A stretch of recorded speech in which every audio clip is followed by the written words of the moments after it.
এই যে আজকে ধান নাড়াতে ঠেসে গেলছি, এই দেখে যা আমাদের খোলা এইখানে পুরা রোদে রোদে, এই দেখে তো পুরা ধান ঝাড়িতে ঠেসে গেলছি, পুরা একদম পাঁচ ধান পড়ে অনেক গিলে ঝাড়া হয়ে গেছে। সকালে ঠেসেছিলি এইখানে ধান রাখা করতে, এই দেখে যা আমাদের ঘরটা একজন মনে হচ্ছে ঘুমাই আছে। দেখি ধান রাখা করা ঘরটা একজন ঘুমাই আছে। এখানে কি ধান রাখা করছি নাকি রে? কেন চর আছে? কি ধান ধান ধান চোর আছে না কি করতে আছে? ধান চোর আছে, ওই জন্য এখানে রাখা করতে হয় নাকি? এখানে না ঘুমালো মানে চর ঢুকে, ওই জন্য এখানে একজন আছে বাবু রাইতে রাখা করা। দেখ পুমালো বসে আছে, স্কুল যাচ্ছে। বাবু স্কুল যাবি না? যে আমি পুমালো বসে যাবো। কি কাম করছি?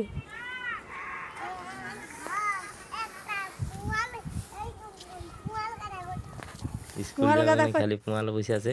এই দেখো ঝাড়া হয়ে গেল, ধোঁকা ধুকি চলছে ধান গিলে একদম ঢুকে ধুকে একদম সাইজ করে ঘর ঢুকাই নিয়ে এলে আলাদা ধান বটে, ওই জন্য গিলে এখন পরে ঢাড়া বইলে বলে ধুকে এলি। দু রকম ধান রাখেছে, 2-3 রকম ধান আছে ওই জন্য। আর গরু বাঁধা আছে, তো ছেলে গিলে কোথায় যে ঢুকে আছে দেখি।